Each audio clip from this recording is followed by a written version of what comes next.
Welcome to Assembly Calendar. I'm Mike Friesen, and with us for our program today, Assemblyman Dean Murray. Dean Murray represents the 3rd Assembly District in New York State, the 3rd District including parts of eastern Suffolk County. And we want to thank you folks for joining us here for our program today. And Dean Murray, happy 2011 to you. And to you as well, Mike. Thanks for having me. We got a lot to get caught up on. Whenever it's the beginning of a new calendar year, you can pretty much set your calendars at the beginning of a new legislative year here at the state capitol in Albany. This one is a little bit different than many other new years in Albany in that we've got a newly seated legislature and a brand new governor. There's an awful lot going on. Oh, a lot going on. In the Assembly alone, we had 26 new members seated. And I'm happy to say, being just a tad partisan, most were Republicans. So it's kind of a whole new slate here and a whole new attitude, too, which is really, really encouraging. Well, maybe a good place to start would be to go back a couple more months to November, Election Day of 2010.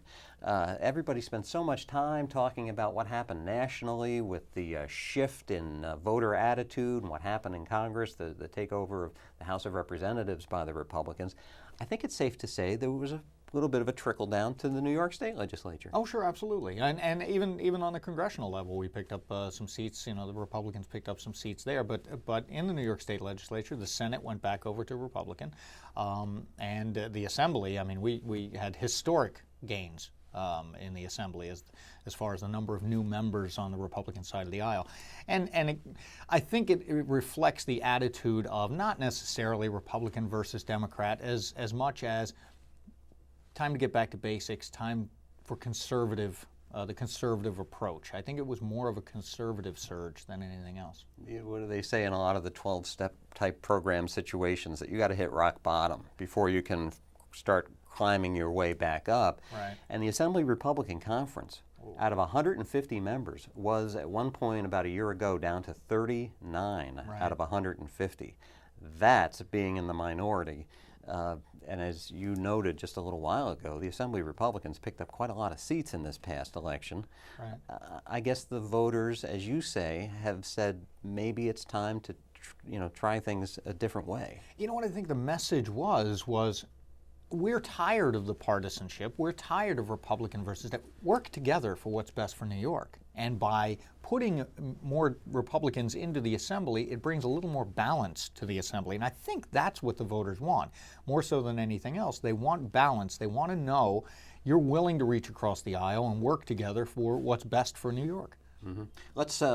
Let's give the folks watching a little bit of a representation of that flavor of it being a new year and a new legislative session here at Albany. What we're going to show you is a swearing-in that was held. Amongst all those swearing-ins of all the new members, Dean Murray took part in that too. Let's take a look and a listen. We'll be back to talk more on today's Assembly Calendar. I'd like to call up Assemblyman Dean Murray. We're doing a little special swearing-in ceremony for Dean here because back in February when he was elected with our other members, Dean's son, Tony, could not be here. He was serving our country in Afghanistan, and Dean asked if he could do this once again with his family and with his son to witness this lifetime experience. So, Dean, please bring your family down and welcome Assemblyman Dean Murray. Right hand and repeat after me, please. I, Dean Murray, do solemnly swear that I will support the Constitution of the United States that I will support the Constitution of the United States and the Constitution of the State of New York, and the Constitution of the State of New York, and will faithfully discharge the duties of and will faithfully discharge the duties of the office of member of the New York State Assembly the office of member of the New York State Assembly to the best of my ability, to the best of my ability, so help me God. so help me God. Congratulations.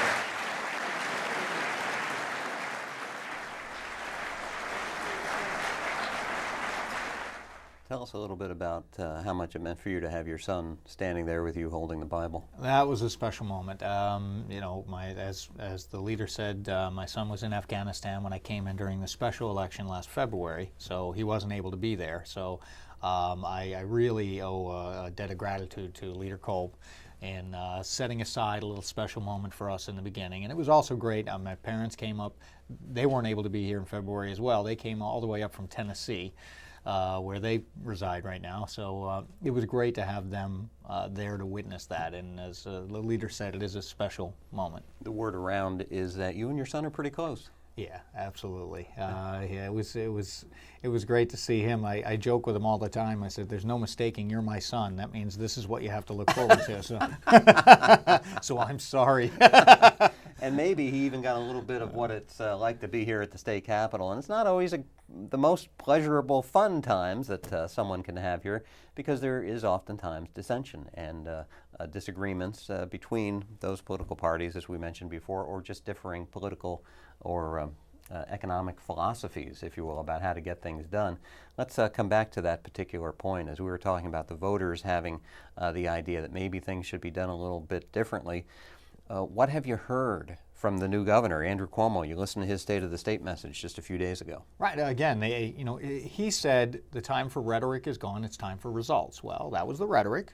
Now let's get the results. Now we're all taking the approach of we're going to take him for his word. He campaigned on issues that we've been talking about for years, and one of the big ones was the tax cap.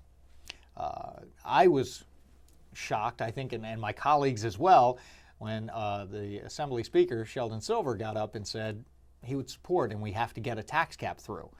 The initial reaction was we were pleased, we were shocked that he said it out loud, but we found now in recent days very short on details, and in fact might be trying to tie a tax cap into rent control for the city, and it's back to the same game playing, and we can't have that. And so I hope he gets the message too that the governor seems to be sending and the voters sent, and that we've been saying, that the time for games is over. It's time to, the tax cap is an extremely important issue, as is for the people in the city rent control. We'll take those up separately. One should not be tied to the other. The time for let's make a deal is past. It's time to do the people's business. What the people watching should know, if you don't know, is that you can have one elected official say there should be a property tax cap, and then you can have another one standing right next to him say there should be a property tax cap, and they can be talking about two completely different things. Oh, absolutely. I mean, there's talk now of, well, if we have a tax cap, will we give exemptions for health care costs and for pensions? Well, then what's the point of having the tax cap? It's gotten to the point, and I think people have to realize it's at a point where we need to bring the cost under control. And if we have to do it by putting a hard cap on spending and on tax increases, that's what we'll have to do. Now, with the tax cap, and I've been saying this from day one, the tax cap must come with mandate relief from us. We have to stop, which is why I had a bill drafted before. I'm going to redraft it again and submit it again that would call for a 3-year moratorium on all unfunded state mandates, so that we're saying, if we're not coming with the funding, we're not going to make you do something that's going to cost you.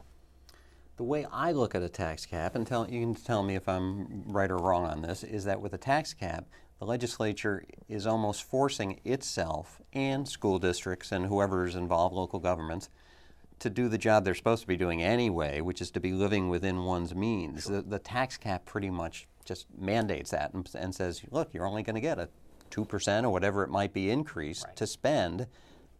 Deal with it. Mike, you just used a word that I've been trying to explain, because I've had several people come out, oh, you're killing the funding for the schools, and you're doing this, and you're cutting this, and you're cutting that. And my answer was, we didn't say a cut. We're capping the increase. You are still going to get more than you got last year. That is an increase. That is not a cut. We are not cutting the funding there. We are bringing the funding mechanism under control, because, quite frankly, they haven't done it themselves. So by doing and imposing a cap like this, as you said, it's going to force everyone to work, within their means. But with that said, we also understand that if you're going to limit the way that these municipalities and school districts and everyone derive their revenue, you can't be imposing the unfunded mandates that's costing them more money. So it's got to go hand in hand to bring the relief that we need. Right. I mean, what we've seen here in Albany over the past decade or so are just huge growths year to year in the size of the state budget. And way over the size of what inflation would be. The last couple of years, we've talked about the fact that we've been in deficit mode, and yet we've spent more. We've increased spending. I mean, when I say we, now I just got here last February, so I will push it off a little bit because the Democrat-controlled Assembly and Senate for the past 2 years had increased spending during a time when we were facing increased deficits. Now that just doesn't make any sense.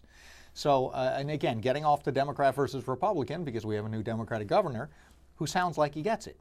So I'm hopeful. I think a lot of us are hopeful that we can work together and not make it a Democrat versus Republican issue, but make it a New York issue. And that is the rhetoric that we're hearing from Governor Andrew Cuomo, the new governor. He's determined to make it seem like he is on board with a lot of the same ideas that you've been talking about this past year that you've been here.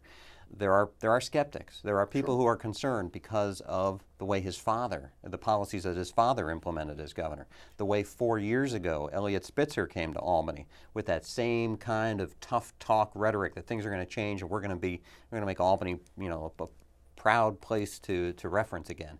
And that didn't really seem to work out too well for him. Well, Mr. Spitzer took that steamroller effect and had those other issues, but Governor Cuomo seems to be coming in with a little more objective viewpoint and willingness, I think, to work together.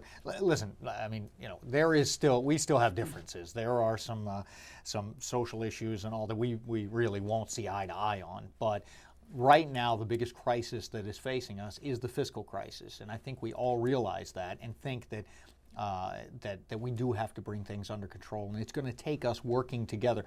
As Leader Kolb said in the Assembly earlier this week, actually, he said, there is no, sometimes Democrats have good bills and Republicans have good bills. They have good ideas. Let's share them. Let's stop labeling them. A good idea is a good idea. Let's work together. It's going to be interesting to see how this plays out. In our last couple of minutes, there's been an issue that has been supported by some, not by others here at the state capitol, and that some see it as a great idea for a way to generate excitement and interest and business and income into the Empire State, and that is to host in New York mixed martial arts programs. Some say, no, that's not. But there's a difference, I suppose, between mixed martial arts and like the ultimate fighting and things. No, it is. It's the same thing. That is what it is. So where do you fall on this? Absolutely support it. I am pushing strongly to legalize it in New York. It is legal in 44 different states. Here's the odd thing. Mixed martial arts is exactly that. It is a mix of arts. It is a mix of boxing, of jiu-jitsu, of karate, of all these different arts, of kickboxing, all of which are legal in the state of New York. But when you mix them together, then it's not. I just, it doesn't make sense to me. These are trained athletes that have chosen this path, and quite frankly, when it first became legal in 1993, it was kind of the Wild West. It was. They have cleaned it up tremendously. I mean, it is. Believe it or not, you ready for this stat? I'm ready. It is actually safer than competitive cheerleading. There are more serious injuries in the United States in competitive cheerleading each year than there are in mixed martial arts. New York State's got such a long history of hosting boxing events, I think, back. And I suppose there's a parallel to be There's made an there. extreme parallel, and in fact, mixed martial arts is said to be safer than boxing. First year, this is from independent sources saying that we believe that first year it can generate in the state of New York $50 million in revenue. The key here is that's not a tax increase. It's revenue. It's sales tax revenue. It's providing jobs. It's the way we're going to dig out of this hole is being creative and opening up our minds a little bit. I think we just touched on a debate that we're going to be hearing here at the state capitol this coming year. Whenever there's talk of money, there's going to be that kind of discussion. Dean Murray, thanks for joining us today. We will be in touch over this coming year as this new session plays out at the state capitol. We want to thank you folks for joining us as well, and we'll hope to see you all soon for our very next edition of Assembly Calendar.